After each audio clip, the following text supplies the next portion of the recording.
માથામાં નાખવાનું તેલ. એમ તો મારું વાળ ઘણા બધા મોટા છે, હું દર વર્ષે તેલ બનાવું જ છું, પણ ભવિષ્યમાં વાળ ટકાવી તો રાખવા જોશે એટલે હું તેલ બનાવવાનું છે. આપણે ટોપરાનું તેલ લેવાનું છે અને સાથે સાથે જો આ વખતે મેં આ તેલ લીધું છે, મને આ બહુ તેલ ગમે છે.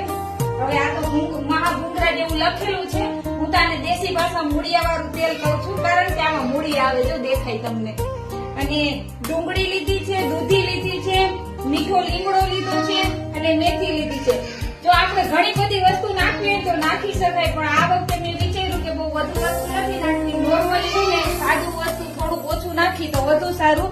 એટલા માટે આટલી વસ્તુ તૈયાર કરી અને બધું વારા પરથી વારા મિક્સરમાં ક્રશ કરી નાખવાનું. મિક્સરમાં ક્રશ કરી અને તેલ ઉપર જો આવા લોખંડનો આ જે કડાઈ છે ને એ લોખંડની છે, લોખંડની કડાઈ હોય ને તો વધુ સારું. ચાલુ કરી દીધો, એકદમ ફાસ્ટ ગેસ નહીં, હાવ સ્લો, હાવ એટલે હાવ સ્લો. આ મીઠો લીમડો અને આમાં બધું અવિનાશે ક્રશ કર્યું, હું નાખ્યું અવિનાશ મીઠો લીમડો, ડુંગળી અને બીજું લસણ, થોડુંક લસણ નાખ્યું છે, લસણ વધારે નહીં. અને આ છે દૂધી.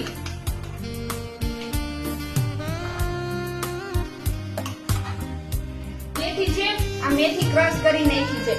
મોટા ભાગે તમારે જે પણ વસ્તુ નાખવી હોય ને એ મિક્સરમાં ક્રશ કરીને નાખવાની.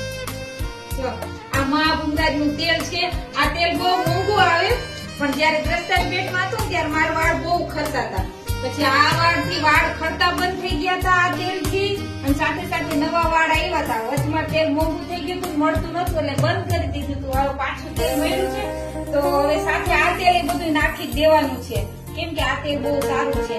મહાભૂંગરાજનું તેલ આવે છે. અને આપણે અંદર જે મૂળિયા છે ને એ હું તમને બતાવું પાડી કાઢી. મૂળિયા અંદરથી નીકળે એમ નહોતા એટલે ચાકીથી છે ને આ જે બોટલ છે કટ કરી નાખી છે. અને જો આ રીતના મૂળિયા નીકળે છે અને એમાં બોટલમાં લખેલું છે કે આ ભૂંગરાજના મૂળિયા છે. આ રીતના નીકળે તો આ રીતના નાખી દીધા, બધું નીકળ નાખ્યું. અને આ જે બનશે ને તેલ એના માટે તો ઓલરેડી મેં એક કાચની છે ને બોટલ લીધેલી જ છે તેલ રાખવા માટે. લીમડો છે જે મારી ફ્રેન્ડ હંસાએ દીધું છે, હું એને જયારે લીમડો દેવો ને જોતો હોય ને ત્યારે એમ કહું હંસા લીમડો લેતી આવજે.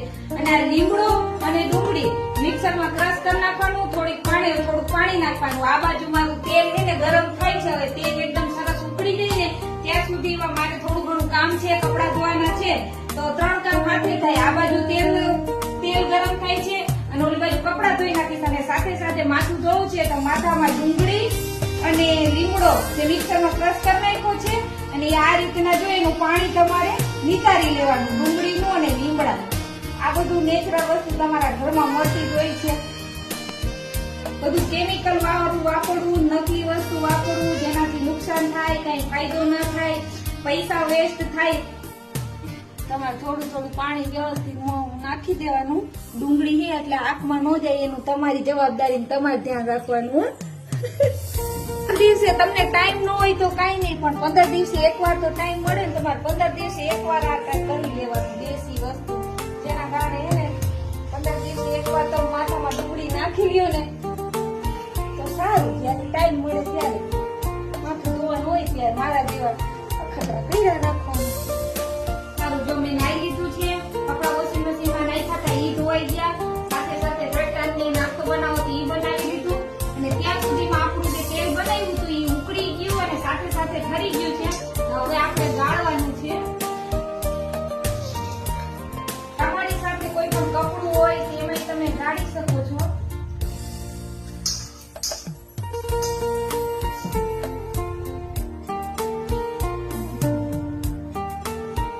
આ નીતરવા લગભગ અડધી કલાક એવી રીતના મૂકવું પડશે. તમને ખબર છે તેલ નીકળે છે, પણ જો તમને આ રીતના તેલ દેખાશે, જયારે તેલ બનીને તૈયાર થશે ને ત્યારે આવું દેખાશે.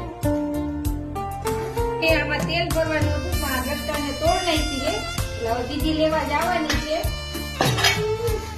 આ એક બાજુ રાખી દઉં ને તો વાત લાગી જશે. ઓકે, ગમે તો તેલ વાપરી લે પણ વાળમાં ફેર નથી પડતો. સાથે સાથે તમારે જો આ કાકડીનું જૂસ છે, આ દૂધીનું જૂસ છે અને જે કારેલા પીકાય છે ને બધાને ખબર છે. જયારે કારેલું આપણે જૂસ બનાવે ત્યારે ઉપરની સાઈડ આ રીતના જો ફીણા જેવું વળી જાય છે. અને આ છે ગાજર બીટનું જૂસ. પીવાના, પણ અઠવાડિયામાં તમારે 2 વખત અથવા તો 3 વખત પીવો તો વધુ સારું, ને દરરોજ પીવો તો એનાથી ને વધુ સારું. એટલે બધાય જ્યુસ પીવાના તો તમારા વાળ ય સારા રહેશે, સાથે સાથે ખાવા પીવાનું સારું હોવું જોઈએ. એટલે આ ખાવા પીવાનું સારું હોય ને સાથે આવું સરસ તેલ હોય એટલે તમારા વાળ વર્ષો સુધી હેલ્ધી, કાળા અને સરસ સિલ્કી રહે. તો તમે આવો ટ્રાય કરી જોજો ને, બહુ ભાવે. ગાજર અને બીટનું જ્યુસ છે, બહુ ભાવે છે. આને શું કહેવાય બોલ? આ શેનું જ્યુસ છે? બીટનું જ્યુસ. બોલ. આઈ એમ. બહુ ભાવે છે. આમાં દર્શન ગમી બીટ જોઈ લે ને કેમ કે મમ્મી બીટનું જ્યુસ કરી દો. બહુ ભાવે. જોઈ કેવો પીવા માંડ્યો. પીધું ને બેટા? પીવું લે, પીવું લે.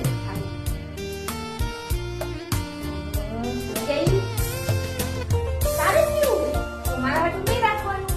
લે હજી પીવું. થોડું પપ્પાને પીવાનું, થોડું મારે પીવાનું. બધું તારે જ પીવાનું છે. તારા હાટું બનાવ્યું છે. તારે પીવો.